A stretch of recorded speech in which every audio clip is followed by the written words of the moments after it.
Like a couple you may need to trim, huh? Hey, the reason I've got you stopped is you can't be in that far left lane. He's got half the number of chains that he needs to have. Welcome back everybody to another episode of Ride with the Hive. I'm Trooper O'Driscoll, part of our commercial vehicle safety inspection section. And today we're gonna go see if we can get our hands dirty. So one of our responsibilities in the commercial vehicle section is to help trucking companies with wide load escorts when they're moving particular items that exceed certain dimensions. If they exceed certain widths or lengths or heights, they're required to have police escorts to help them get their loads safely to their destinations. And we've got a couple lined up for this morning that we need to go move, a couple of school buildings, portable classrooms. So we're just about there. We'll go and get these guys checked out, make sure everything's safe, and get them on the road and move their building to where they need it to go. So yeah, first we'll just check all the tires, make sure they don't have any flat tires or low tires. So I'm gonna have to crawl under here and then we'll check their securement.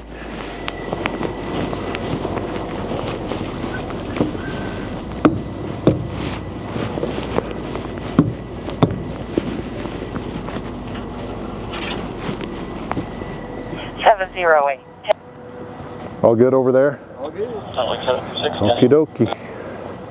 72610. Do you want to do the other one while we're here or wait till we get back? Let's do it.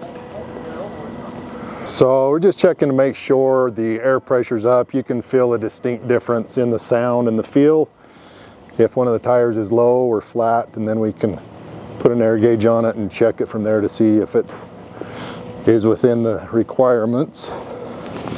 672.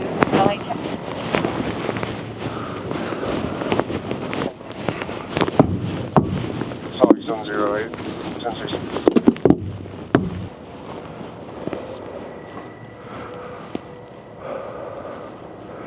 Okay.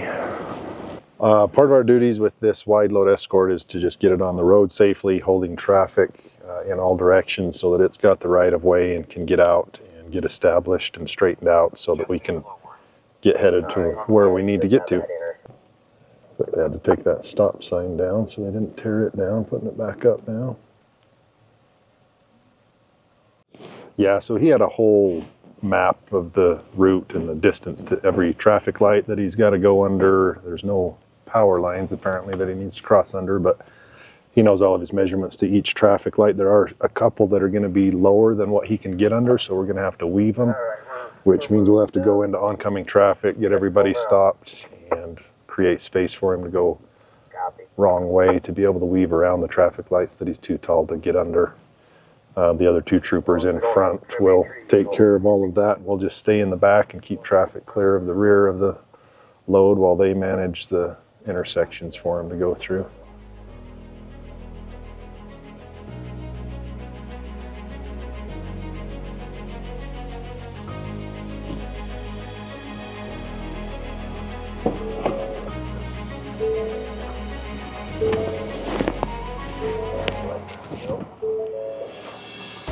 How you doing, sir? Good. Good.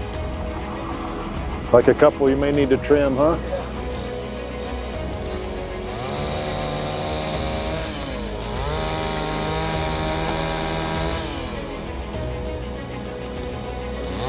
So we weren't quite able to squeeze through there like they thought they were going to be able to without damaging the trees, so we had to have them come over with their saw and cut a few of them off so we could clear the way. Had to close the road down a little bit longer than we were anticipating for that, but looks like we're back up and on our way again.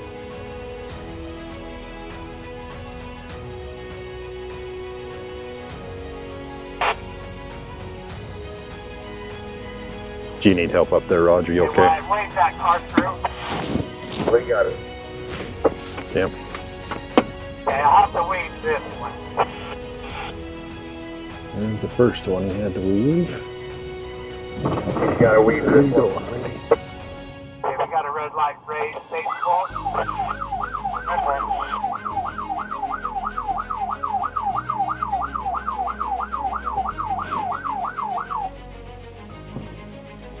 And they'll just go in there and unhook it. So we just dropped off the first classroom to its destination. We're going to turn around and head back now, back to where we started, and grab the second one and move it back up to where it goes. Number 2 waiting for us right where we left it. So our main goal with moving these buildings is to get them off the road as soon as possible and have a minimal impact on traffic that's in the area. So we try to control the intersections and hold the traffic at the intersection so that the load can just proceed through without having to stop. If we stop at every light and then try to get the momentum back up to get the loads moving again, it just makes a bigger impact on traffic. That defeats our goal. So we just try to get them through all the lights and off the road as quick as we can. So we just got the second load dropped off.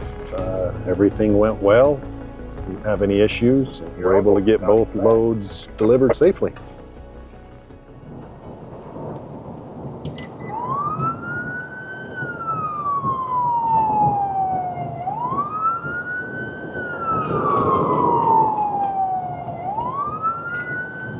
So this driver is driving in the far left lane where he's not allowed to be. A lot of times it's hard for him to see our lights, especially if they're not looking in their side view mirror and they just keep on going. But I had to get out of my lane a little bit so I could get over into his field of view and so he could see that we were behind him. I'm sure he just couldn't see us, but he does now.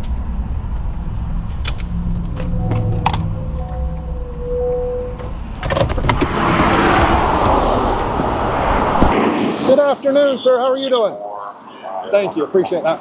Hey, the reason I've got you stopped is you can't be in that far left lane. If you're on a roadway anywhere in Utah that has 3 lanes or more, any vehicle that's rated over 18,000 pounds cannot be in that far left lane. I was behind you for like a mile.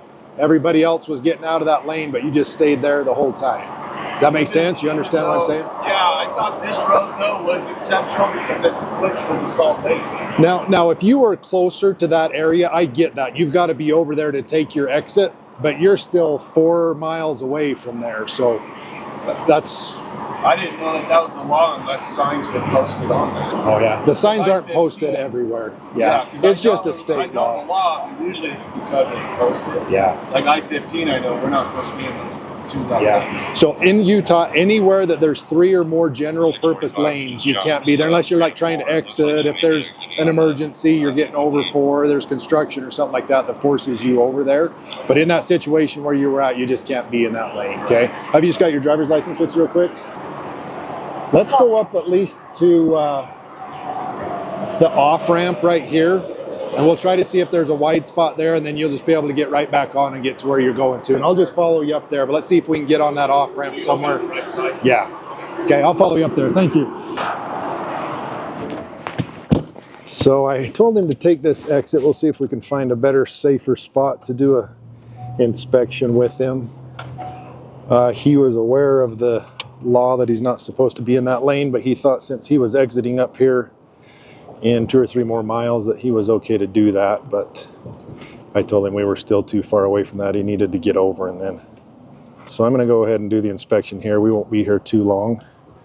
I just got to go get some information off of the side of his truck that I can enter into the computer, and then we'll just check his driver's license, some paperwork, and get him back on his way.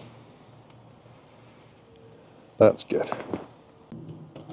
So I checked this driver real quick, just his previous inspections, to make sure he hasn't already been told about this violation. But I don't see any inspections from him anywhere in any state where he's been stopped at all before, let alone for the left lane violation. So we're just going to give him a warning this time and make sure he's aware that he can't be there. Any luck with the insurance? Yeah. Oh, you found it. Here's your license, your registration. So like I said, this is just your copy of the inspection report. Would you mind rolling that window up just so I can hear you a little better? Okay. Yeah, just be aware of that lane violation. And even if you're exiting there to go I-15, you could be over 1 more lane and you'll still get to that exit. So there's no reason for you to be in that left lane at all. You can still make it with being 1 over to the right. Okay. Sound good? Yep. All right, man. Drive safe. Have a good one. See ya.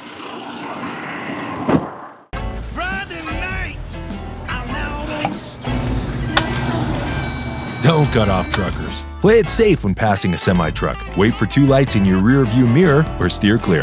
And thanks ahead of time. So right here, this area, the speed limit 65 miles an hour. This white truck up here ahead of us came down at 74 miles an hour, so he's 9 over the speed limit. So we'll go and talk to him and see what's going on.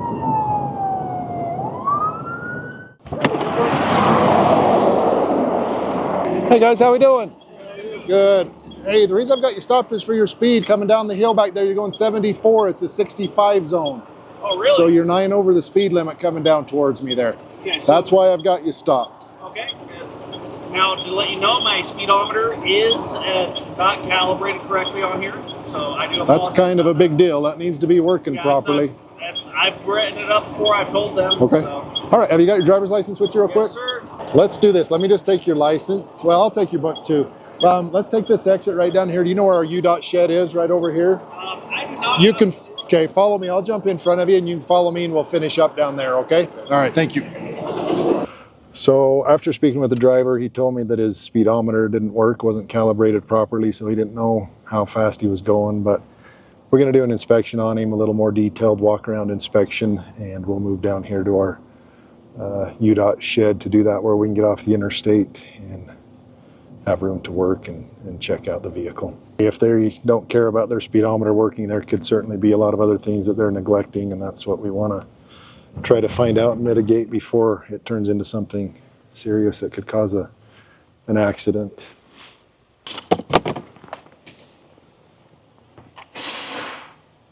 Robert, will you go ahead and open your door for me so I can look at your weight sticker on the inside there? Thank you. Are we going to be on TV? 60. What's that? We're going to be on TV. I just Gosh, you never know. You just might be. I was just saying. I'll be famous. You might be. All right, give me just a few minutes to get some information entered into my computer. Give me 5 or 10 minutes and then I'll be back with you. We'll do a quick walk around inspection with you and get you on your way, okay? Thanks, man.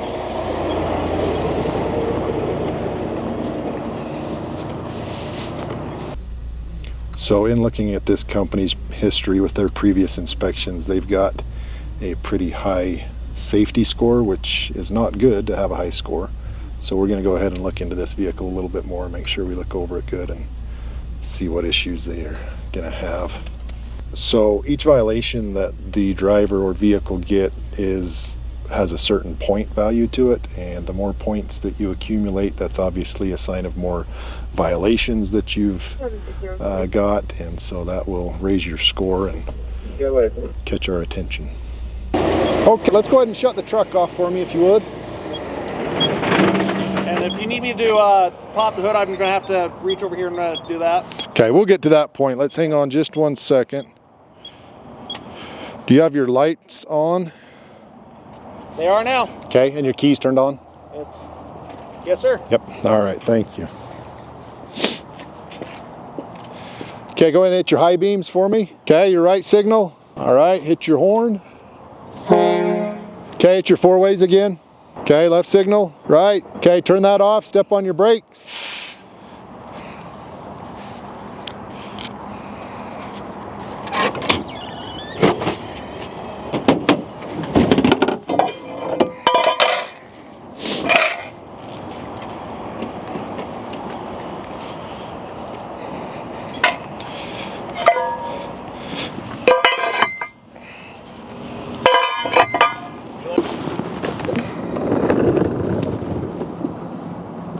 Okay, brake. Okay.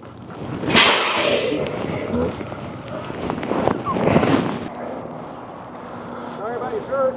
Hey, that's what happens, pal. That's part of the job. Go ahead and step on your brake again and hold it for me. You got an air leak somewhere. I'm trying to figure out exactly where. Oh, that's not good. Okay, hang on just a sec. Go ahead and release it. How much air do you have? I am sitting right just below 90. Okay. Let me just crawl under there one more time while we look for it.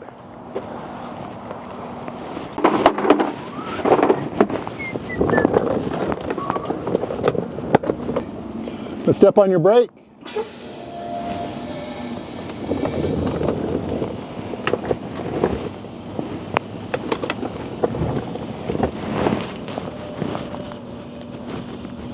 Okay.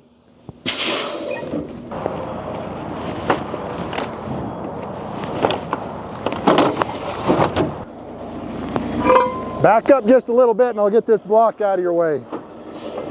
That's good.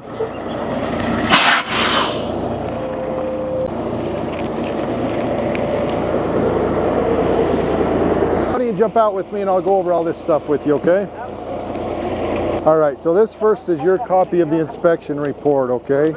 Let's go over these violations and I'll explain them to you. Let me know if you have any questions, okay?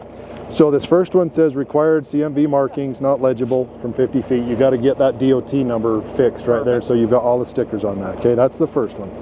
This one is your speeding, 6 to 10 over the speed limit, okay? The next one is your leak, and I'll show you where it's at. You see that hose coming up right there? Yeah. That's where it's leaking. Okay. When your brakes are released, so like when you're driving down the road and you touch your brakes, you're dumping air out of that hose. That's good to know. It's a proper connection. If it wasn't, it could be an out of service violation. Yeah. But just need to make sure that you get that fixed. I don't know if it's just that push-in fitting that needs to be replaced, but should be a simple fix. But that does. I'll definitely talk with the shop once I get there. Okay. Your brakes. You've got two of them, they're out of adjustment. Your front axle on that passenger side measures a 1 7/8 inch. Oh wow. That's a half of a defect out. Your other one is this one on the driver's side. It measures 2 1/8.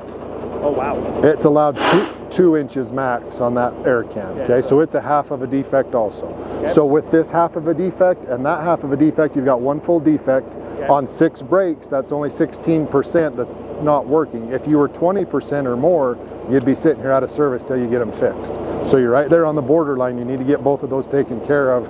You get a little bit more wear on those brake pads and your push rod's going to push even farther and you're going to be out of service and not be able to move. So when you get back to the shop, make sure you write that up, and I would check it in the morning and I wouldn't drive it until that's taken care of, okay? Understood. Yes, sir. Okay, so once all of those items are fixed, what you'll need to do is sign the bottom of both of the pages. That just says you were the driver and you received this copy. That's all you're signing to, okay? Perfect. Whoever fixes these violations on this second page, they are going to sign it right here where it says signature of repairer. Yes, sir. And then once everything's done and they have that signature, your boss is going to look at it and make sure everything's done, and he's going to sign it right here saying that everything's been fixed and taken care of, okay? That way we know that it's been fixed. Yes, sir. Any questions about how to take care of either of those papers? No, sir. That's all straightforward. Okay. Good to meet you. Good to meet you. Be careful. Drive safe.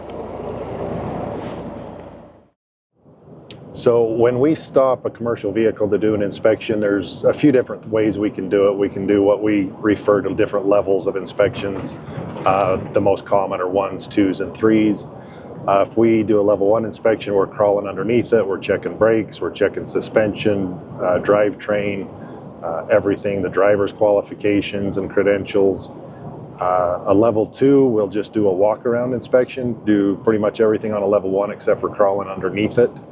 And a level 3 is just a driver inspection, checking the driver's license, making sure the medical card is valid, checking some registration paperwork and other paperwork for the company. As far as deciding which one we do, we have a lot of discretion, just like any other officer, but basically you just kind of have to assess the vehicle as you approach it. Does it need more attention? Is it a simple seatbelt or speed violation that you can just do a level 3 inspection with the driver?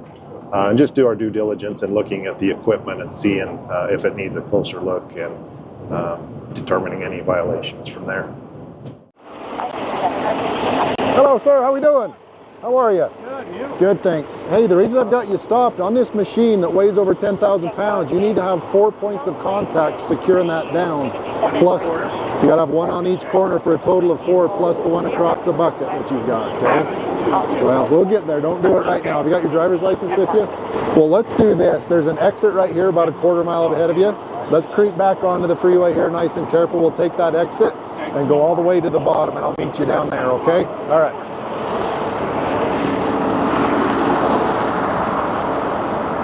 So we're going to take the exit right here, get off the freeway so we can work with some peace and quiet here, not be right on the interstate, and do our complete inspection on this. Hey, just jump back up in the truck for me for now, okay? I'll get some information from you and then we'll work on fixing things, all right? All right, thank you. Do you have your registration and your insurance info? So this is one chain. He's got to have 4 separate chains holding the machine down, plus the one he's got across the bucket. So on this side, he would need to have 2 total chains instead of just the one that he has. If this chain breaks, all he's got is one chain on the other side holding it. So the idea is if he's got all 4 corners secured down and you lose one chain, you still got 3 chains holding it down. So he's got half the number of chains that he needs to have as far as the body of the machine plus the bucket. He technically should have this lowered and secured as well, but generally we give them that because that's close enough to the body of the machine. We don't worry as much about that. So he's got 50% of what he should have on there.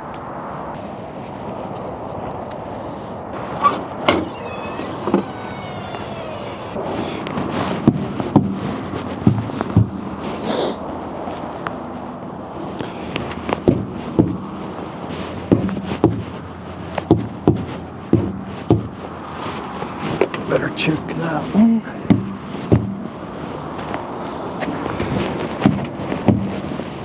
Yeah, that sounded a little bit low. We'll grab the gauge and see how much it's got.